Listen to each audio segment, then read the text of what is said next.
Hello and welcome to my channel. If you have not subscribed yet, hit subscribe and notification icon now to never miss out on our new videos.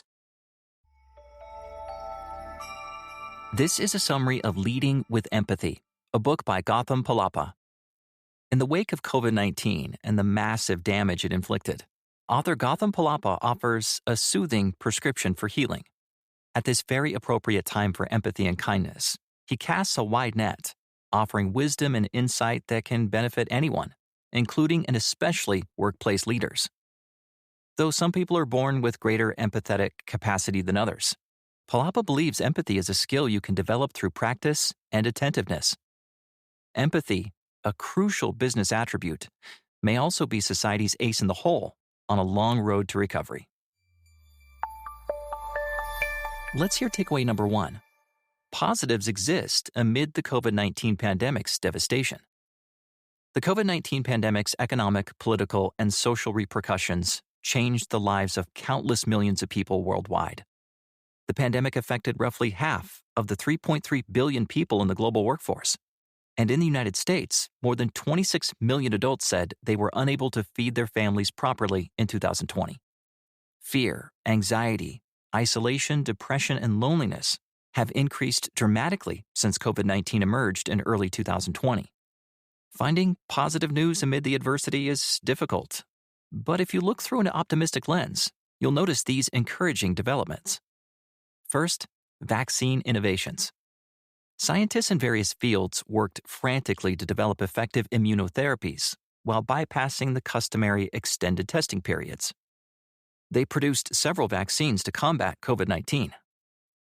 Second, sturdier relationships. Social distancing and lockdowns gave people the opportunity to spend quality time together. Communication between parents and children improved. Author Gautham Pallapa reports that he happily spent more than 900 additional hours with his family. Third, improved hygiene. More people recognize the importance of washing and sanitizing their hands regularly and covering their mouth while sneezing or coughing. People have also learned how social distancing helps prevent the spread of germs. Fourth, less pollution. Business shutdowns took many commercial vehicles off the road. Commuters who were accustomed to driving to work had to stay home. Traffic volume dropped by more than 80%, significantly improving air quality. And the final development is more acts of kindness. With essentially nowhere to go, people interacted more with their neighbors, offering emotional and financial support to the most needy. For example, neighbors went shopping and ran errands for those who were unable to leave their houses. Okay, time for takeaway number 2. Empathy fosters relationships and shows humanity's best side. Empathy is the best method for healing a world the COVID-19 pandemic devastated in so many ways. Individuals and groups have an ideal opportunity to raise the level of caring and compassion in society, but that will require a concerted effort, particularly when the social winds appear to be blowing in the opposite direction. Jamil Zaki, author of The War for Kindness, Building Empathy in a Fractured World, believes you can cultivate and fine-tune your empathetic skills. Some people are born with a greater capacity for empathy, but your upbringing, culture, and experiences are the most influential factors in determining your capacity for empathy.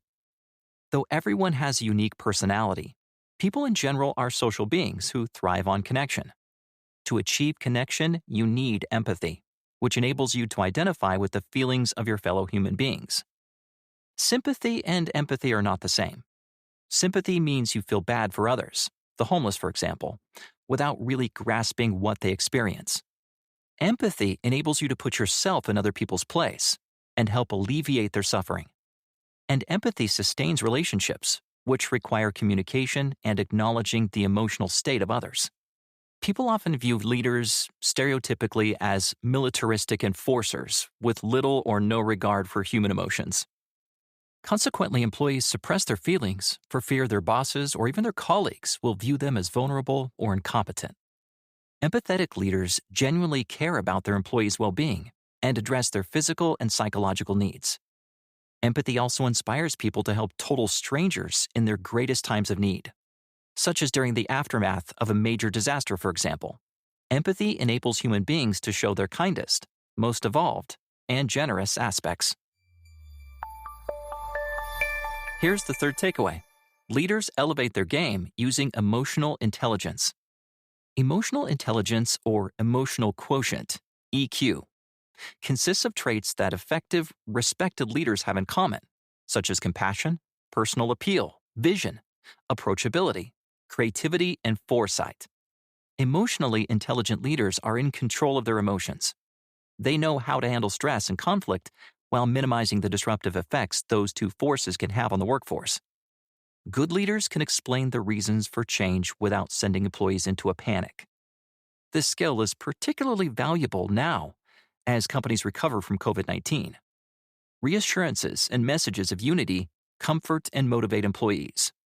Employees respect and admire leaders who spend time on the front lines, doing instead of preaching. Some individuals are highly empathetic.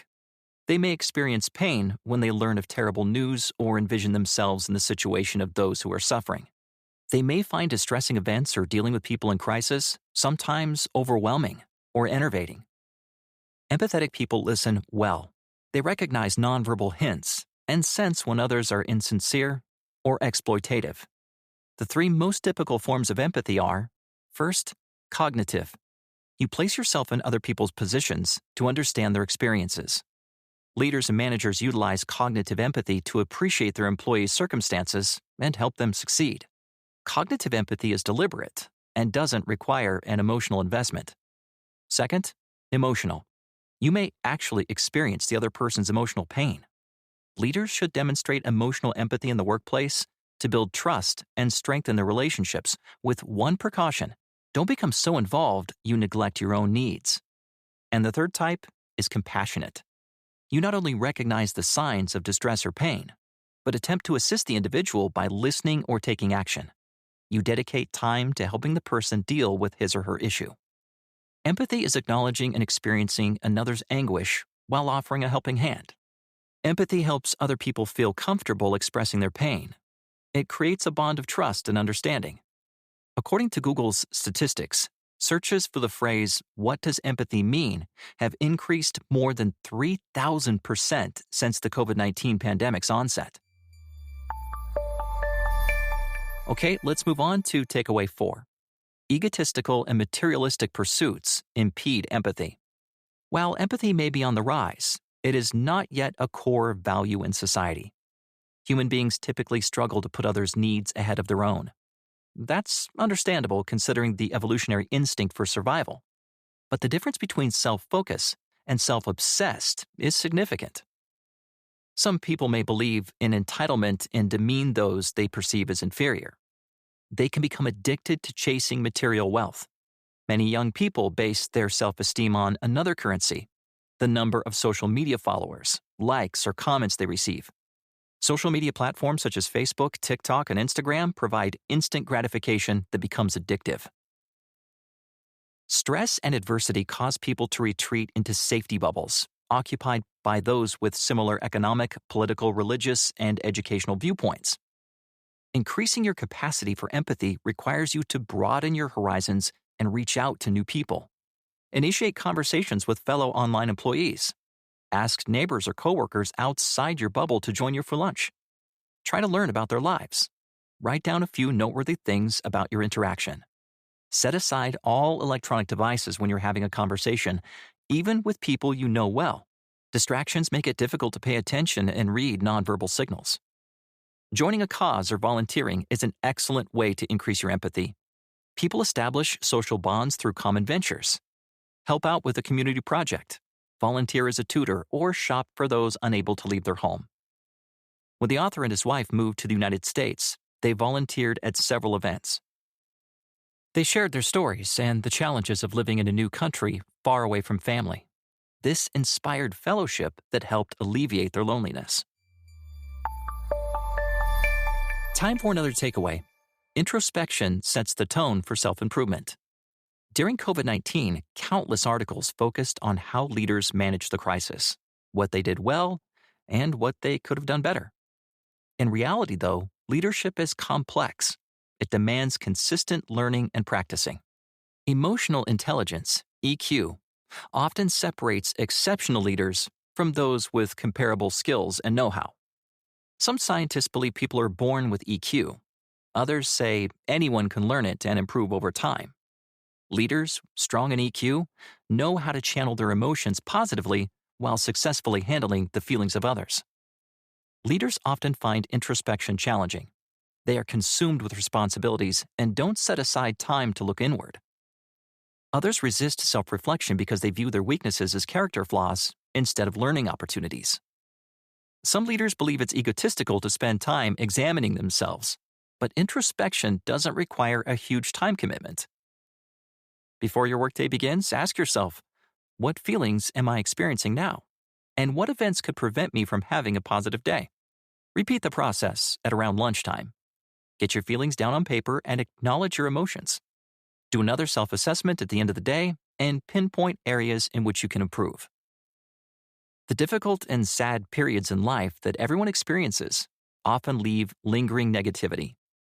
The effects increase when you're already stressed, perhaps working remotely and missing normal physical interaction with your colleagues.